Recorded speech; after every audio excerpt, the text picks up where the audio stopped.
Welcome back to my channel. இன்னைக்கு இந்த வீடியோவில் நம்ம என்ன பார்க்க போகிறோம் அப்படின்னா, இந்த குரோஷா பேக்கோட டுட்டோரியல் வீடியோ போன வீடியோவில் நான் அப்லோட் பண்ணியிருந்தேன். இன்றைக்கி இந்த வீடியோவில் இந்த ஹேண்டில் எப்படி போடுறது அப்படிங்கிறத கற்றுக்கலாம். இதுக்கு நான் கூட போடும்போதே இந்த மாதிரி ரிங் நான் அட்டாச் பண்ணியிருக்கேன். இந்த மாதிரி அட்டாச் பண்ணிட்டோம் அப்படின்னா நமக்கு கூட நல்லா ஸ்ட்ராங்காக இருக்கும். நம்ம ஹேண்டில் போட்டு அதுக்கப்புறம் இதில் ஸ்டிச் பண்ணுறதை விடவே இந்த ரிங் நமக்கு இன்னுமே ஸ்ட்ராங்காக இருக்கும். பார்க்குறதுக்கும் ரொம்பவே அழகாக இருக்கும். இதுக்கு நீங்கள் கீ செயின் ரிங்கு கூட யூஸ் பண்ணலாம். இல்லைன்னா டி ஷேப்பில் ரிங் கிடைக்குது, அதையும் யூஸ் பண்ணலாம். இது நம்ம பிளாஸ்டிக் ஒயரில் போடுற முறுக்கு ஹேண்டில் மாதிரி ஒரு சிம்பிளான ஹேண்டில் தான். இதை நான் ரொம்ப ஈஸியாக சொல்லி கொடுத்துருக்கேன். இந்த வீடியோவை ஃபுல்லாக பார்த்தீங்கன்னா உங்களுக்கு கிளியராக புரியும். இந்த பேக் எப்படி போடுறது நீங்கள் கற்றுக்கணும் அப்படின்னா லிங்க் மேலே கொடுத்துருக்கேன். இதில் பேஸ் இந்த மாதிரி ஃபோல்டிங் டைப்பில் கொடுத்துருக்கேன். இது வளையாமல் இருக்கிறதுக்கு, இந்த பேஸ் வளையாமல் இருக்கிறதுக்கு உள்ளே ஒரு ஷீட் கொடுத்துருக்கேன். அது எப்படி போடுறது நீங்கள் கற்றுக்கணும் அப்படின்னா லிங்கை கிளிக் பண்ணி பார்த்துக்கோங்க. இந்த மாதிரியான நியூ டிசைன் பேக்ஸ் எல்லாம் நீங்கள் கற்றுக்கணும்னு நினச்சிங்கன்னா மறக்காமல் எங்கள் சேனலை சப்ஸ்கிரைப் பண்ணிக்கோங்க. பக்கத்தில் இருக்க பெல் ஐக்கானையும் கிளிக் பண்ணிக்கோங்க. அப்போ தான் நாங்கள் போடுற வீடியோவை மிஸ் பண்ணாமல் பார்க்க முடியும். இந்த வீடியோ உங்களுக்கு பிடிச்சிருந்தா லைக் பண்ணுங்கள், ஷேர் பண்ணுங்கள். இப்போ வாங்க இந்த ஹேண்டில் எப்படி போடுறது அப்படிங்கிறத பார்க்கலாம். இப்போ இந்த பேக்குக்கு ஹேண்டில் போடலாம். இதுக்கு முறுக்கு ஹேண்டில் டைப்லேயே நான் ஹேண்டில் போட்டிருக்கேன். உள்ள ஒயர் வச்சு இந்த மாதிரி போட்டிருக்கேன். இது நல்லா ஸ்ட்ராங்காக இருக்கும். நம்ம எடுத்துகிட்டு போகிறதுக்கும் ரொம்ப நல்லா இருக்கும். நம்ம குரோஷா ஒயர்ல ஹேண்டில் போட்டோம் அப்படின்னா கொஞ்சம் போடுறதுக்கும் சிரமமாக இருக்கும். சின்ன சர்ஃபேஸுங்கிறதுனால போடுறதுக்கு கொஞ்சம் சிரமமாக இருக்கும். இது நம்ம நார்மலாக மேக்ரம்ல எல்லாம் போடுவோம் பாருங்க, அதே மாதிரியான ஹேண்டில் தான். இது ரொம்ப அழகாக வரும். இது எப்படி போடுறது அப்படிங்கிறது இப்போ பார்க்கலாம். இந்த ஹேண்டில் போடுறதுக்கு நான் பிங்க் கலரில் 4 ஒயர்ஸ் எடுத்திருக்கேன். ஒவ்வொரு ஒயரும் 15 ஃபீட் இருக்கிற மாதிரி எடுத்துக்கோங்க. இதை இந்த மாதிரி நம்ம உள்ளே விட்டுறலாம். இந்த ரிங் இருக்குது பாருங்கள், இந்த ரிங்குக்குள்ளே விட்டுறலாம். இந்த ரிங் எப்படி போடுறது அப்படிங்கிறதெல்லாம் போன வீடியோவில் காட்டியிருக்கேன். நீங்கள் பார்க்கலன்னா அதை போய் பாருங்கள். இதை எடுத்துட்டு இந்த மாதிரி வெளியே எடுத்துடணும். எடுத்துட்டு இந்த பக்கத்து ஹேண்டிலுக்குள்ளே நம்ம விடலாம். நமக்கு ஹேண்டிலோட லென்த் எவ்வளோ வேணுமோ அந்த அளவுக்கு நம்ம இதை இந்த மாதிரி விட்டுக்கலாம். நான் ஆல்ரெடி போட்டிருக்கிற ஹேண்டில் அளவை நான் எடுத்துக்கிறேன். எடுத்துட்டு திரும்பவும் இந்த மாதிரி எடுத்துட்டு வந்துட்டு இப்போ இந்த ரிங்குக்குள்ளே திரும்பவும் விடலாம். பின் பக்கத்திலிருந்து முன் பக்கத்துக்கு விடலாம். ஹேண்டில் உங்களுக்கு திக்காக வேணும் அப்படின்னா இதை 2 டைம்ஸ் போட்டிருக்கோம் பாருங்கள். நீங்கள் 3 டைம்ஸ் கூட போட்டுக்கலாம்.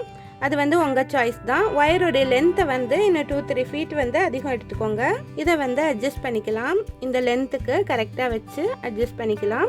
அட்ஜஸ்ட் பண்ணிவிட்டு இந்த எக்ஸ்ட்ரா இருக்க ஒயர் இருக்குது பாருங்கள், இந்த ஒயரை இதோடய சேர்த்து வச்சிடலாம். சேர்த்து வச்சுட்டு நம்ம ஹேண்டில் போட ஆரம்பிக்கலாம்.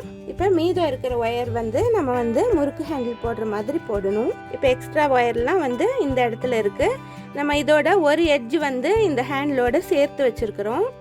நம்ம உள்ளே வைக்கிறோம் பாருங்கள், ஸ்டஃப் ஒயர் இதோட சேர்த்து வச்சுருக்கலாம். இந்த மாதிரி சேர்த்து வச்சுட்டு இதை இந்த மாதிரி மேலே வைக்கலாம். இந்த எக்ஸ்ட்ரா இருக்க ஒயரை இந்த மாதிரி மேலே வச்சுட்டு பின் பக்கமாக கொண்டு போய் இந்த லூப் வழியாக வெளியே எடுத்துடலாம்.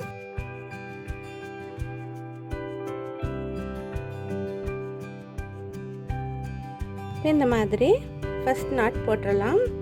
அதுக்கப்புறம் மேலே வச்சு இப்போ ஒரு லூப் இருக்குது பாருங்கள், இதை கீழே எடுத்துகிட்டு இந்த லூப் வழியாக வெளியே எடுத்துடலாம்.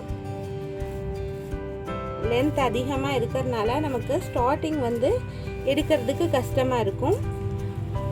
ஓரளவுக்கு போட்டுட்டோம் அப்படின்னா நமக்கு ரொம்ப ஈஸி ஆகிடும். இந்த மாதிரி போட்டுடலாம். அடுத்தது கீழ் பக்கமாக வச்சுட்டு சேம் அதே மாதிரி இந்த லூப் வழியாக வெளியே எடுத்துடலாம். இப்போ இந்த மாதிரி கிடச்சிருச்சு. இதே மாதிரி தான் தொடர்ச்சியாக நம்ம போட்டு வரணும். ஒன்று மேலே வைக்கணும், ஒன்று கீழே வைக்கணும். இந்த மாதிரி மாற்றி மாற்றி நம்ம போட்டு வரும்போது இந்த டிசைன் ரொம்ப அழகாக கிடைக்கும்.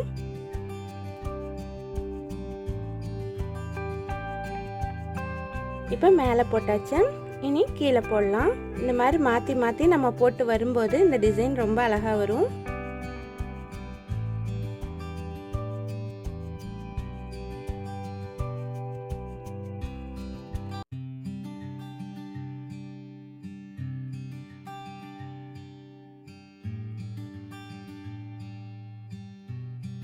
அடுத்தது கீழே போடலாம். இனி அடுத்தது மேலே இந்த மாதிரி கண்டினியூஸாக போட்டுவாங்க. உங்களுக்கு வந்து டிசைன் கரெக்டாக வருதான்னு செக் பண்ணிவிட்டு போட்டுவாங்க. இப்போ வந்து ஒரே பிளேஸில் வந்து நம்ம வந்து 2 தடவை போட்டோம் அப்படின்னா அந்த டிசைன் வந்து நமக்கு வேறு மாதிரி வரும். அதனால அதை கவனமாக பார்த்து போட்டுவாங்க. மேலே ஒரு தடவை போட்டோம் அப்படின்னா கீழே ஒரு தடவை நாட் போடணும்.